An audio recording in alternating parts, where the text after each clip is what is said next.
अगर आप यूके में रह रहे हो या वहां आने की इमिग्रेशन रूल्स आपके लिए बहुत इम्पोर्टेंट हो सकते हैं। ये चेंजेस सिर्फ इंडिविजुअल माइग्रेंट्स के लिए ही नहीं डंडा बल्कि फैमिलीज और बच्चों के फ्यूचर के लिए भी काफी मीनिंगफुल हैं। चाहे आपके पास प्री सेटल स्टेटस हो, अंडर ईयू सेटलमेंट स्कीम, या आप स्किल्ड वर्कर वीजा पर यूके में हो, या आप अपने बच्चे के लिए लॉन्ग टर्म सेटलमेंट सोच रहे हो, 8990 एंड ये अपडेट्स आपके पूरे इमिग्रेशन पाथवे को अफेक्ट कर सकते हैं। इसलिए इस जानकारी को ध्यान से समझिए और अपनी सिचुएशन को अकॉर्डिंगली इवैल्यूएट कीजिए। सबसे बड़ा चेंज जो 16 जुलाई 2025 से लागू होगा वो है प्री सेटल से सेटल स्टेटस में ऑटोमेटिक अपग्रेड का। पहले ईयू सिटीजन्स को यूके में कंटिन्यूअस 5 इयर्स रहना होता डंडा था विदाउट लॉन्ग ब्रेक्स, और अगर कोई पर्सन 6 मंथ्स से ज्यादा यूके से बाहर चला जाता था तो उसका कंटिन्यूअस रेजिडेंस ब्रेक हो जाता था डंडा और उसे सेटल स्टेटस मिलने में दिक्कत होती थी। अब नया रूल ये कहता है कि अगर आपने 5 साल की पीरियड में से कम 30 मंथ्स यूके में कंटिन्यूअस या एक्यूमुलेटेड स्टे किया है तो आप स्टिल सेटल स्टेटस के लिए एलिजिबल हो सकते हो। इसका मतलब ये है कि होम ऑफिस खुद ही उन लोगों को जिनके पास प्री सेटल्ड स्टेटस है उन्हें सेटल स्टेटस में अपग्रेड कर देगा अगर वो एलिजिबिलिटी पूरी करते हैं। अब आपको बार बार एप्लीकेशंस भरने की जरूरत नहीं है। ये चेंज उन लोगों के लिए बहुत फायदेमंद है जिन्होंने फैमिली या इमरजेंसी रीजंस की वजह से कुछ टाइम यूके से बाहर बिताया लेकिन मेजॉरिटी ऑफ टाइम यूके में रहे। दूसरा अपडेट है रिस्ट्रिक्टेड लीव से रिलेटेड जो थोड़ा सेंसिटिव और सीरियस है। अब अगर किसी व्यक्ति को रेफ्यूजी प्रोटेक्शन डिनाई कर दी जाती है ड्यू टू क्रिमिनल हिस्ट्री या किसी थ्रेट परसेप्शन की वजह से तो ऐसे लोगों को अब केवल रिस्ट्रिक्टेड लीव मिलेगी और वो किसी डंडा और इमिग्रेशन रूट पर अप्लाई नहीं कर सकेंगे, न ही उन्हें ह्यूमैनिटेरियन प्रोटेक्शन मिलेगा।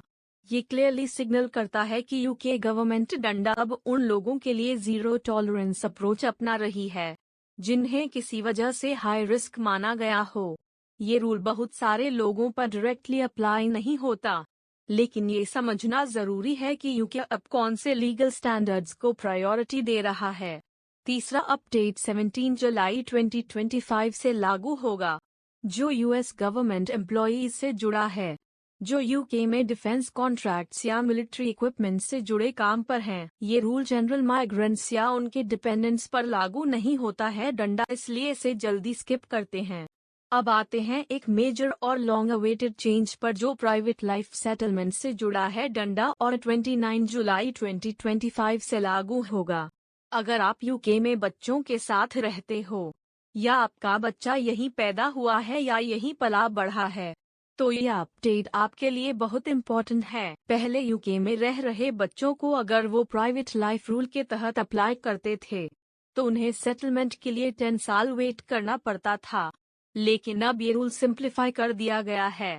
अब अगर कोई बच्चा 7 साल या उससे ज्यादा यूके में रह चुका है तो उसे सिर्फ 5 इयर्स लीगल स्टे के बाद सेटलमेंट मिल सकता है।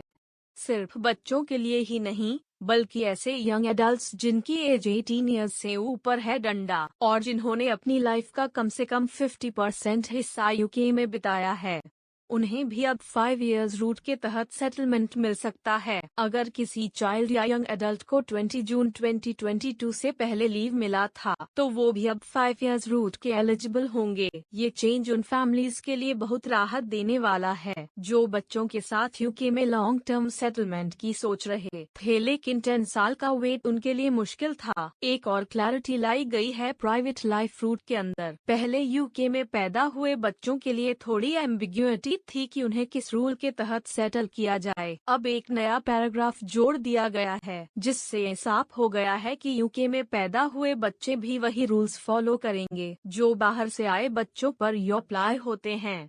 इससे रूल फेयरर और ज्यादा ट्रांसपेरेंट बन गया है। अब बात करते हैं कंटिन्यूअस रेजिडेंस के कॉन्सेप्ट की जो सेटलमेंट और आईएलआर में सबसे क्रिटिकल एलिमेंट होता है। पहले जो माइग्रेंट्स यूके के क्राउन डिपेंडेंसीज जैसे आइल ऑफ मैन, जर्सी, या चैनल आइलैंड्स में काम कर रहे थे, उनके लिए कंफ्यूजन था कि क्या वहां का समय उनकी यूके रेजिडेंसी में काउंट होगा या नहीं। अब ये पूरी तरह क्लियर कर दिया गया है कि अगर आपने यूके वीजा जैसे स्किल्ड वर्कर वीजा के तहत क्राउन डिपेंडेंसीज में काम किया है, तो वहाँ का टाइम भी आपकी कंटिन्यूअस यूके रेजिडेंसी में काउंट किया जाएगा। इसका मतलब ये है कि अगर आपने 2 साल जर्सी में काम किया और फिर मेनलैंड यूके आ गए, तो वो 2 साल आपकी ILR कैलकुलेशन में जुड़ जाएंगे। इससे बहुत से लोगों को फायदा होगा जो पहले ये सोचते थे कि क्राउन डिपेंडेंसी में टाइम स्पेंड करने का कोई सेटलमेंट वैल्यू नहीं है। अब ये ऑफिशियली रिकॉग्नाइज्ड हो गया है। आइए अब एक और बेहद इम्पोर्टेंट और थोड़ा स्ट्रिक्ट रूल की बात करते हैं, डंडा, जो सिटीजनशिप डेप्रिवेशन और लॉन्ग टर्म रेजिडेंसी से जुड़ा है। अगर किसी को पहले ब्रिटिश सिटीजनशिप मिल चुकी थी, डंडा, और फिर किसी रीजन से उसे डिप्राइव कर दिया गया, तो अब उस व्यक्ति को सेटलमेंट डंडा या लॉन्ग रेजिडेंसी के लिए फिर से फ्रेश 10 इयर्स लीगली यूके में रहना पड़ेगा। मतलब ये कि डेप्रिवेशन के बाद जो भी टाइम आपने यूके में स्पेंड किया है वो काउंट नहीं होगा। आपको फ्रेश स्टार्ट करनी होगी, फिर से स्किल्ड वर्कर या फैमिली रूट लेकर 5 से 10 साल का स्टे पूरा करना होगा। ये रूल बहुत बड़ी वार्निंग है उन लोगों के लिए जो सिटीजनशिप मिलने के बाद ये सोचते हैं कि अब कुछ भी हो जाए फर्क नहीं पड़ेगा। यूके सिटीजनशिप एक प्रिविलेज है और अगर किसी ने ऐसे एक्शन लिए जिससे सिटीजनशिप कैंसिल हो गई, तो फिर से उस रास्ते को पार करना आसान नहीं होगा। ये भी ध्यान रखना चाहिए कि इमिग्रेशन फीस,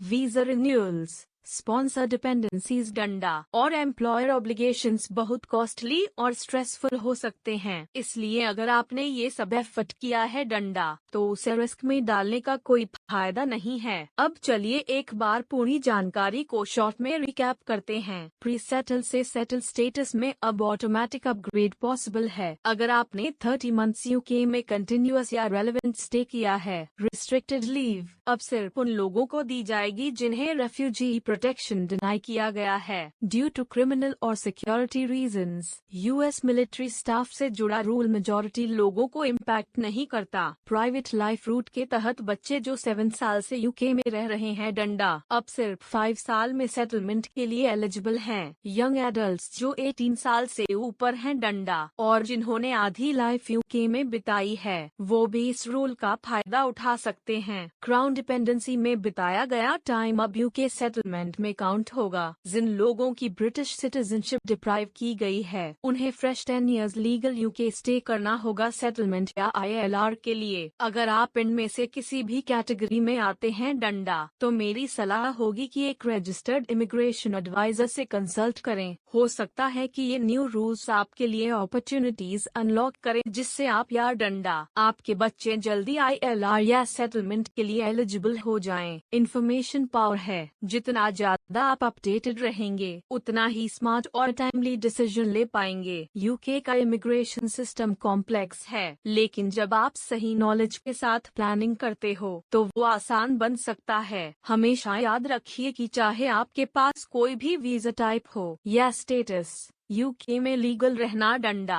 और अपने डॉक्यूमेंट्स अपडेटेड रखना आपकी जिम्मेदारी है। एक छोटी सी गलती आपके पूरे इमिग्रेशन हिस्ट्री को अफेक्ट कर सकती है। अगर आप चाहते हैं कि फ्यूचर में आपके बच्चे सिक्योर एनवायरनमेंट में ग्रो करें और आप खुद लॉन्ग टर्म स्टेबिलिटी पाए यूके में, तो इस समय आए हुए चेंजेस को लाइटली मत लीजिए। इन चेंजेस की पूरी डिटेल्स आप gov.uk वेबसाइट पर पढ़ सकते हो। ऑफिशियल डॉक्यूमेंट्स को समझना थोड़ा टेक्निकल हो सकता है, डंडा, लेकिन उससे आप अपना टाइमलाइन कॉन्फिडेंटली प्लान कर सकते हो। जो पेरेंट्स यूके में हैं और जिनके बच्चों ने 7 इयर्स कंप्लीट कर लिए हैं, वो अब अप्लाई करने के लिए वेट न करें, जल्दी से टाइमलाइन रिव्यू कराएं, डंडा, और सेटलमेंट एप्लीकेशन की तैयारी शुरू कर दें। यूके की इमिग्रेशन पॉलिसी लगातार इवॉल्व हो रही है। जो कुछ साल पहले इम्पॉसिबल लगता था अब आसान हो रहा है, और जो पहले सिंपल था वो अब थोड़ा कॉम्प्लिकेटेड हो गया है। ऐसे में आपको बस एक चीज करनी है, डंडा, अपडेटेड रहना और सही समय पर सही एक्शन लेना।